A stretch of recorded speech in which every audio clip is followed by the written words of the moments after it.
Solomon Price was 40 years old, a warehouse operations supervisor who ran a 12-hour shift with the quiet authority of a man who had long since stopped needing anyone to know he was in charge. He drove a 7-year-old F-150. He carried his lunch in a black insulated bag his daughter had given him 3 Christmases ago. He wore the same pair of work boots for 2.5 years before he replaced them, and when he replaced them, he bought the same model because they had done what he needed them to do, and he saw no reason to change something that worked. He had been sleeping in his own garage for 11 months. Not because he had nowhere else to go, because he had decided, with the particular patience of a man who understood the difference between leaving and finishing, that he was not ready to leave yet. There were things he still needed to understand. There were things he was still adding up.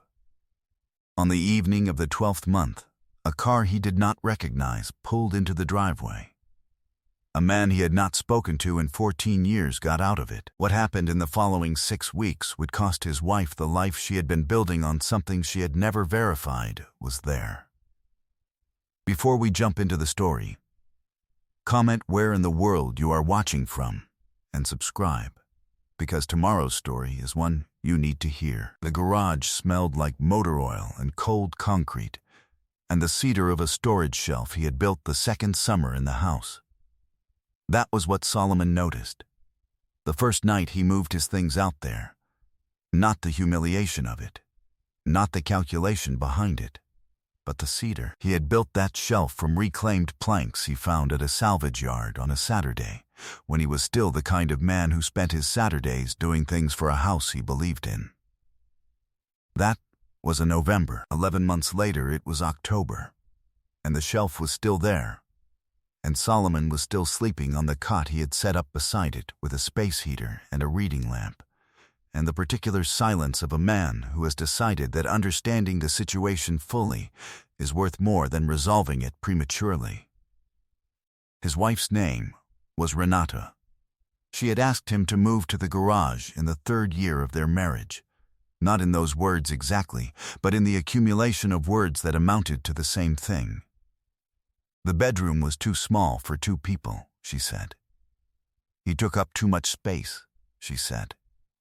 She needed her own room, she said, the way she needed air, as though this were a biological requirement and not a decision. He had looked at her when she said it. He had not argued. He had moved his things. He had understood, standing in the garage that first night with his duffel bag on the concrete floor, that the question was not whether the marriage was ending. It was what she was doing while it ended. He had begun keeping track. He would mark that first night in the garage as the beginning of the education. Solomon had come to the warehouse by way of 10 years of physical work. Forklift operator, then floor lead, then shift supervisor, then the operations role he now held, managing a distribution center that processed $2 million in inventory weekly. He was not an educated man in the credential sense. He had 18 credits at a community college from an attempt he had made at 22 that didn't take. What he had instead was the ability to read a system, any system, and locate, without drama, the place where it was failing. He had grown up with that ability because he had needed it. His mother had raised him alone in a 2-bedroom apartment in the West Side District, working 2 jobs for most of his childhood, and Solomon had learned early that the people who survived situations were the people who stayed clear-eyed about what the situation actually was. His father was a man named Arthur Price. Solomon had not spoken to Arthur in 14 years. That was not a complicated story, though it was a long one. Arthur had left when Solomon was 8, had reappeared at intervals through Solomon's adolescence in ways that were more disruptive than absent would have been, and had made a final exit when Solomon was 26 that Solomon had decided was the permanent one. He had built his life without reference to Arthur. He had not told Renata much about him beyond the fact that his father was gone, and that was that.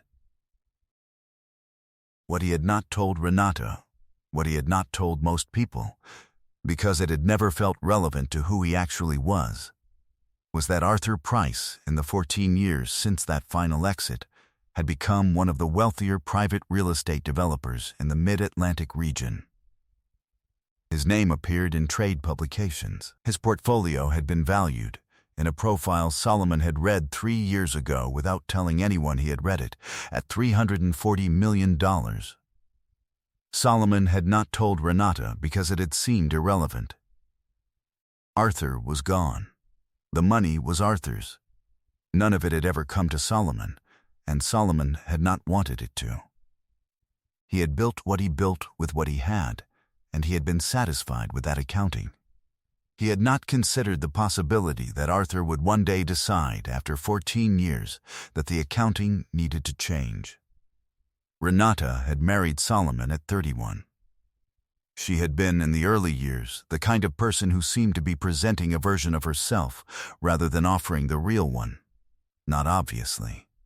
Not in a way he could name at the time, but in the way that you look back on a thing later and understand that the signals were legible.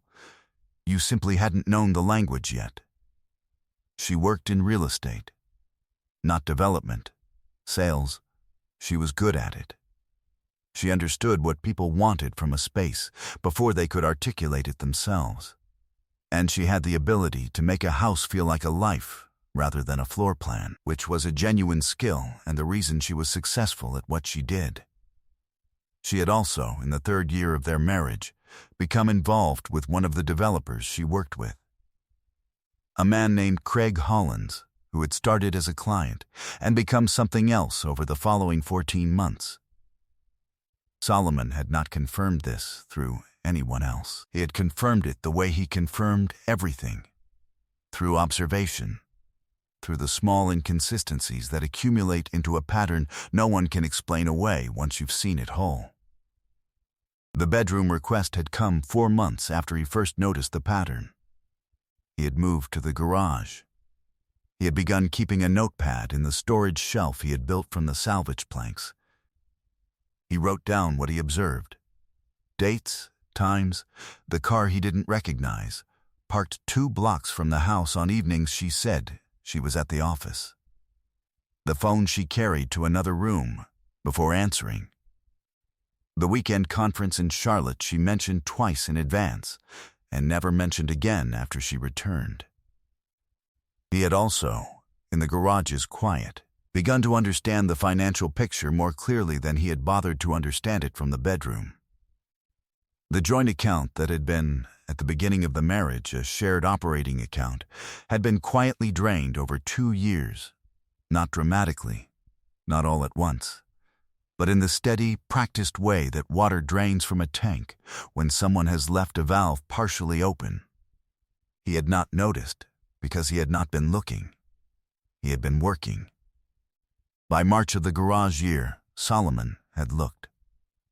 The account that had held $44,000 the previous February held $9,200. He did not confront her. He did not change his behavior in any way she could detect. He wrote the numbers in the notepad and put the notepad back on the shelf beside the cedar-scented planks and went to bed on the cot and lay in the dark and calculated.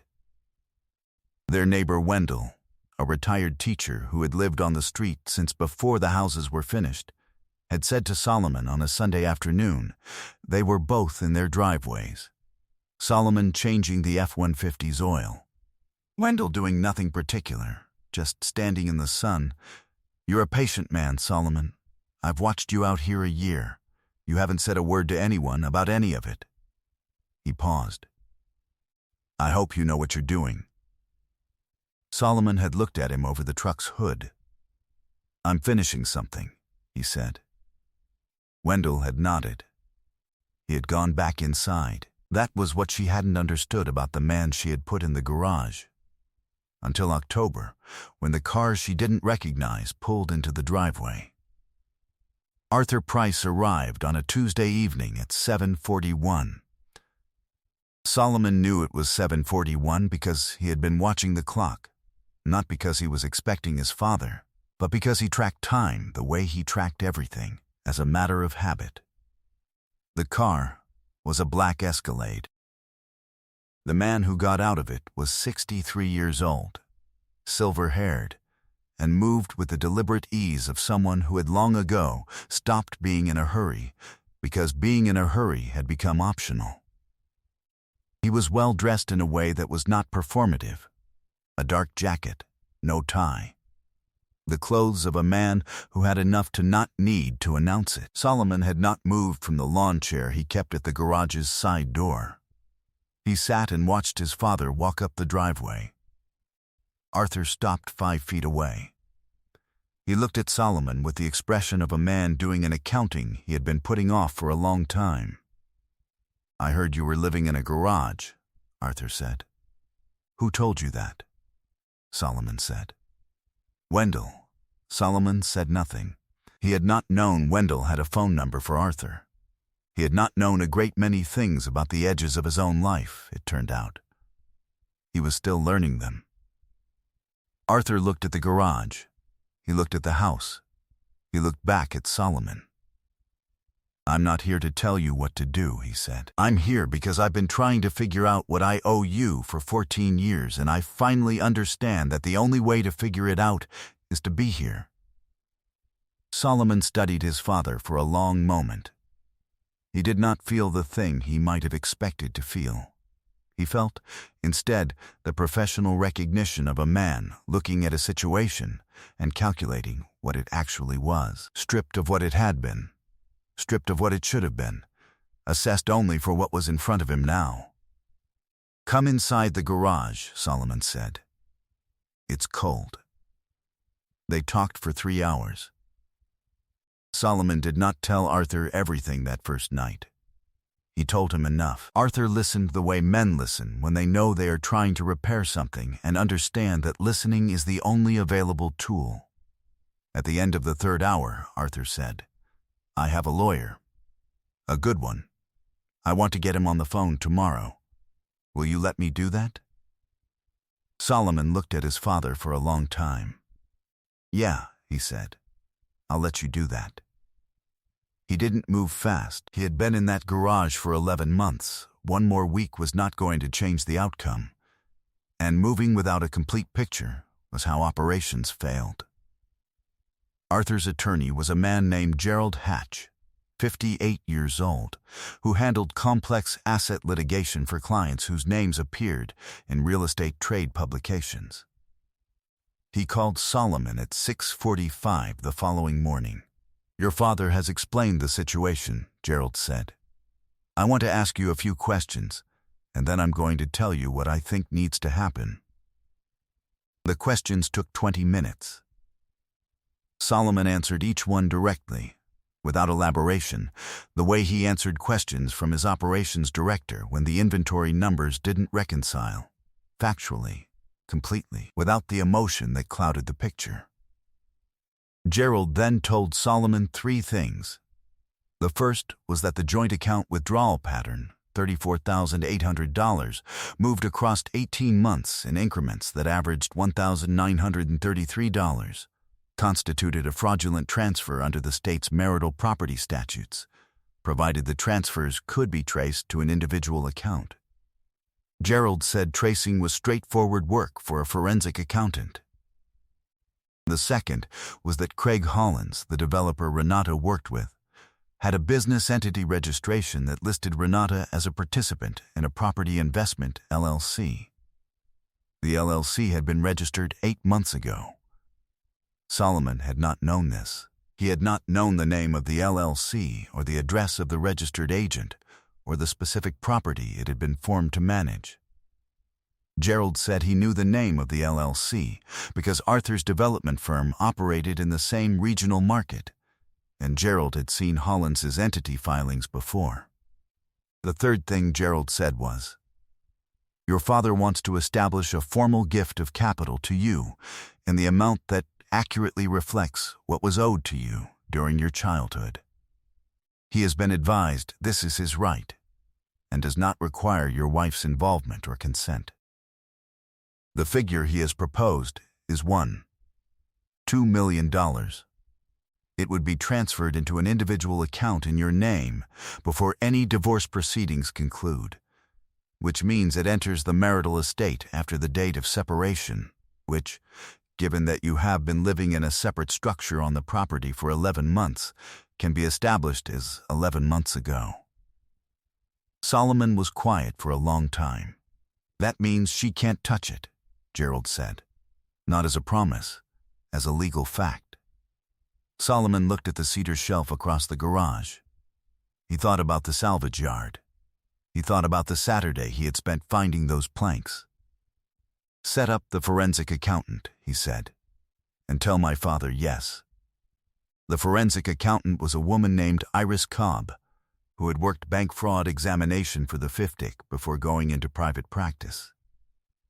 She went through every joint account transaction in the prior 2 years with the attention of someone who had spent 20 years understanding that the truth was always in what the numbers were doing when nobody was watching.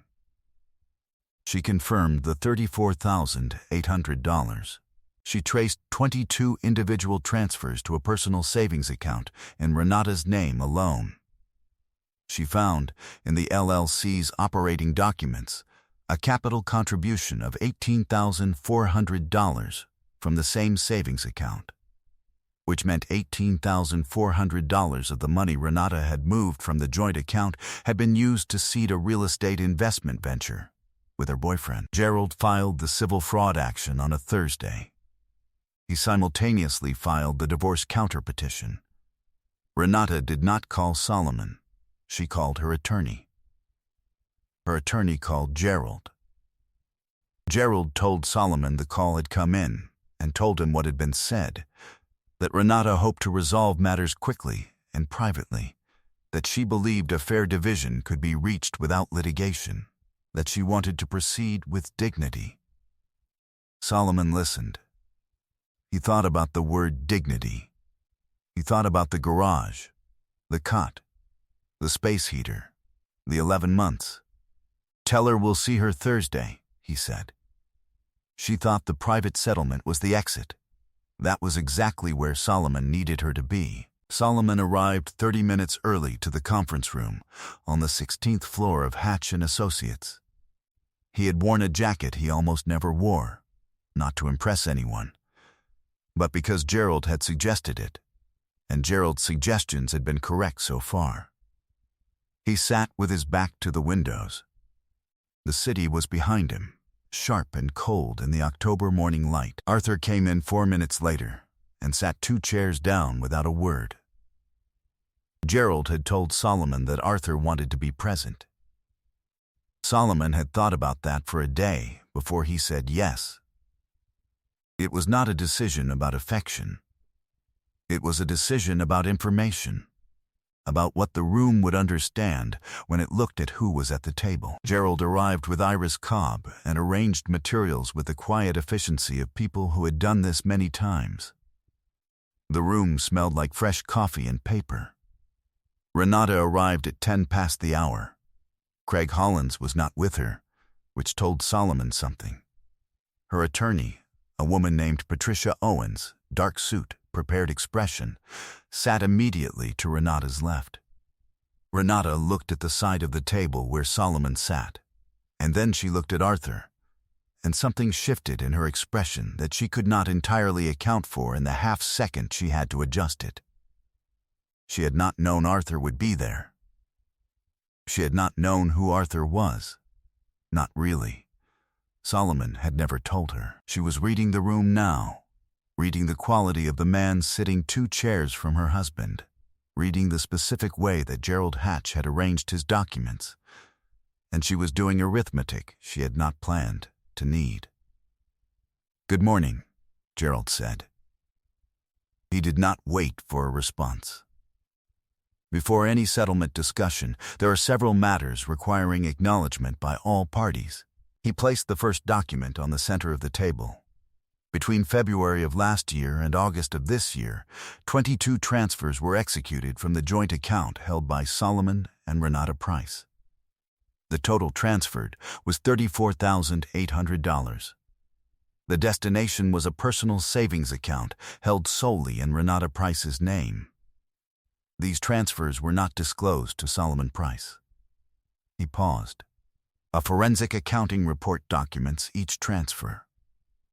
The report is available for full review. Iris placed the bound report on the table. The second matter, Gerald continued, concerns Holland's Price Property Ventures, LLC, registered with the state 8 months ago. Renata Price is listed as a participating member. The entity's capital contribution records show an $18,400 deposit originating from the personal savings account to which marital funds were transferred. He set the registration documents beside the forensic report. This means marital funds were used to capitalize a business entity formed with a third party without Solomon Price's knowledge or consent. Patricia Owens was reading. She had stopped looking at her client. Gerald placed the third document. It was a single page, the transfer record from Arthur Price's estate account to Solomon's individual account, dated the prior Friday. The figure was $1. $2 million.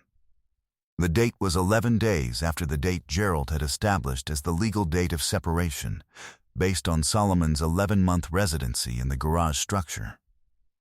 This transfer, Gerald said, occurred after the legal date of marital separation and is therefore not subject to division as a marital asset. He let that sit for a moment. The date of separation, established by 12 months of documented separate habitation on the marital property, is recognized under state statute. The room went quiet. The specific quiet of a room in which people are adding numbers and arriving at the wrong total. Solomon watched Renata's face. She was working to hold it still. The effort was visible to anyone paying attention. He had been paying attention for 11 months. Patricia Owens leaned toward her client and said something in a voice too low to carry. Renata looked at Solomon, directly, for the first time since she had walked in. Gerald said, "We'll allow time for counsel to confer." Solomon stood. He picked up nothing from the table because he had brought nothing to the table. He buttoned his jacket. He shook Iris's hand. He looked at his father once, not warmly, not coldly, with the specific regard of a man who is beginning an accounting that will take longer than a Thursday morning. And then he walked toward the door. He stopped. He turned. He looked at Renata, only at her, and he said it without raising his voice, without any performance in it. Not for the room. For her. "You put me in that garage because you thought I had nothing worth staying for," he said. "You were wrong about what I had.